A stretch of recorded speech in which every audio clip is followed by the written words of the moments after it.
ಈ ಪಿರಿ ಪಿರಿ ಮಳೆಗೆ ಒಂದು ಬಿಸಿ ಬಿಸಿ ಮಸಾಲೆ ಪೂರಿ ತಿನ್ನಬೇಕು ಅಂತ ನಿಮ್ಗೆ ಅನಿಸುತ್ತಾ? ಹಾಗಿದ್ರೆ ಬನ್ನಿ ನಾನು ಪಟಪಟ ಅಂತ ಹೇಳಿಕೊಡ್ತೇನೆ. ಮೊದಲು ನೋಡಿ, ರಾತ್ರಿ ಇಡೀ ನೆನೆಸಿಟ್ಟಿರುವಂತಹ ಬಟಾಣಿದನ್ನು ತೆಗೆದು ಕುಕ್ಕರಲ್ಲಿ ಹಾಕ್ಕೊಳ್ಳಿ. 1 ಕಪ್ ತಗೊಂಡಿದ್ದೀನಿ. ಆಮೇಲೆ 2 ಆಲೂಗಡ್ಡೆ, ರುಚಿಗೆ ತಕ್ಕಷ್ಟು ಉಪ್ಪು, ಸ್ವಲ್ಪ ನೀರನ್ನು ಹಾಕ್ಕೊಂಡ್ಬಿಟ್ಟು ಒಂದು 5ರಿಂದ 6 ವಿಸಿಲು ಬೇಯಿಸ್ಕೊಳ್ಳಿ. ನೆಕ್ಸ್ಟ್ ಒಂದು ಕಡಾಯಿಯಲ್ಲಿ ಎಣ್ಣೆ ಬಿಸಿ ಮಾಡಿಬಿಟ್ಟು ಅದಕ್ಕೆ 3 ಲವಂಗ, 1 ತುಂಡು ಚಕ್ಕೆ, ಅರ್ಧ ಟೀ ಸ್ಪೂನ್ ಸೋಂಪು, ಅರ್ಧ ಟೀ ಸ್ಪೂನ್ ಜೀರಿಗೆ ಹಾಕ್ಕೊಂಡ್ಬಿಟ್ಟು ಫ್ರೈ ಮಾಡ್ಕೊಳ್ಳಿ. ಒಂದು ಅರ್ಧ ಟೀ ಸ್ಪೂನ್ ಶುಂಠಿ ಬೆಳ್ಳುಳ್ಳಿ ಪೇಸ್ಟು, 1 ಹಸಿಮೆಣಸು ಸೇರಿಸ್ಕೊಳ್ಳಿ ಜೊತೆಗೇನೆ. ಆಮೇಲೆ ಒಂದು ಅರ್ಧ ಈರುಳ್ಳಿ ಕೂಡ ಹಾಕ್ಕೊಂಡ್ಬಿಟ್ಟು ಬಾಡಿಸ್ಕೊಳ್ಳಿ. 2 ಟೊಮೆಟೊ ಕೂಡ ಸೇರಿಸ್ಕೊಂಡು ಬೇಯಿಸ್ಕೊಳ್ಳಿ.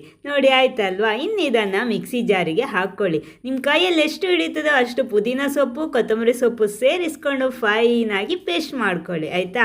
ಸೈಡಲ್ಲಿ ಇಟ್ಕೊಳ್ಳಿ. ಅಷ್ಟೊತ್ತಿಗೆ ಕುಕ್ಕರಲ್ಲಿ ಬೆಂದು ರೆಡಿಯಾಗಿದೆ. ಇದನ್ನು ಈ ರೀತಿ ಜಜ್ಜಿ ಮಾಡ್ಕೊಳ್ಳಿ. ನೋಡಿ ಈ ರೀತಿ ಬರಬೇಕು. ಇದನ್ನು ಸೈಡಲ್ಲಿ ಇಟ್ಕೊಳ್ಳಿ. ನೆಕ್ಸ್ಟ್ ಅದೇ ಪ್ಯಾನ್ ಬಿಸಿ ಮಾಡಿಬಿಟ್ಟು ಅದಕ್ಕೊಂದು 2 ಟೀ ಸ್ಪೂನಷ್ಟು ತುಪ್ಪ ಹಾಕ್ತೇನೆ. ತುಪ್ಪ ಇಲ್ಲಾಂದರೆ ಎಣ್ಣೆನೂ ಆಗುತ್ತೆ. ಆಯಿತಾ? ಆಮೇಲೆ 1 ಪಲಾವ್ ಎಲೆ, 1 ಟೀ ಸ್ಪೂನಷ್ಟು ಮೆಣಸಿನ ಹುಡಿ, ಅರ್ಧ ಟೀ ಸ್ಪೂನ್ ಕೊತ್ತಂಬರಿ ಹುಡಿ, 1/4 ಟೀ ಸ್ಪೂನ್ ಜೀರಿಗೆ ಹುಡಿ, 1/4 ಟೀ ಸ್ಪೂನಷ್ಟು ಅರಿಶಿನ ಹುಡಿ ಹಾಕ್ಕೊಂಡ್ಬಿಟ್ಟು ಹಸಿ ವಾಸನೆ ಹೋಗೋ ತನಕ ಬಿಸಿ ಮಾಡ್ಕೊಳ್ಳಿ. ಅದಕ್ಕೆ ನಾವು ರುಬ್ಬಿಟ್ಟಿರೋ ಮಸಾಲೆನೂ ಸೇರಿಸ್ಕೊಂಡು ಒಂದು ಮಿಕ್ಸ್ ಮಾಡಬೇಕು. ನೋಡಿ ಈ ರೀತಿ ಬರಬೇಕು. ಆಯಿತಾ? ನೆಕ್ಸ್ಟ್ ನಾವು ಬೇಯಿಸಿಟ್ಟಿರುವಂತಹ ಬಟಾಣಿ, ಆಲೂಗಡ್ಡೆಯನ್ನು ಸೇರಿಸ್ಕೊಂಡು ಮಿಕ್ಸ್ ಮಾಡ್ಕೊಳ್ಳಿ. ನೀರೆಷ್ಟು ಬೇಕೋ ತಿಕ್ನೆಸ್ ನೋಡಿಕೊಂಡು ನೀರು ಕೂಡ ಸೇರಿಸ್ಕೊಳ್ಳಿ. ಅಂದರೆ ನಿಮಗೆ ಎಷ್ಟು ದಪ್ಪ ಬೇಕೋ ಆ ರೀತಿ ಮಾಡ್ಕೊಳ್ಳಿ. ನೆಕ್ಸ್ಟ್ ಫೈನಲ್ ಆಗಿ ಸ್ವಲ್ಪ ಗರಂ ಮಸಾಲ, ಚಾಟ್ ಮಸಾಲ ಹಾಕ್ಕೊಂಡು ಕುದಿಸ್ಬಿಟ್ರೆ ಸಖತ್ತಾಗಿರುವಂತಹ ಮಸಾಲೆ ಪೂರಿಯ ಮಸಾಲೆಯಲ್ಲಿ ರೆಡಿ ಆಗುತ್ತೆ. ಇದನ್ನು ಸೈಡಲ್ಲಿ ಇಟ್ಕೊಳ್ಳಿ. ನೆಕ್ಸ್ಟ್ ನಮಗೆ ಪೂರಿ ಮಾಡಬೇಕಲ್ವಾ? ಈ ರೀತಿ ನಾನು ರೆಡಿಮೇಡ್ ಪೂರಿ ತಗೊಂಡಿದ್ದೀನಿ. ಅದನ್ನು ಫ್ರೈ ಮಾಡಿಕೊಂಡು ಪೂರಿ ಮಾಡ್ಕೊಳ್ಳಿ. ಬದಿ ಕೂಡ ಫ್ರೈ ಮಾಡಿಕೊಂಡು ನೋಡಿ ಈ ರೀತಿ ಒಳ್ಳೆ ಉಬ್ಬಿ ಬರಬೇಕು. ಒಳ್ಳೆ ಕ್ರಿಸ್ಪಿಯಾಗಿ ಬರುತ್ತೆ.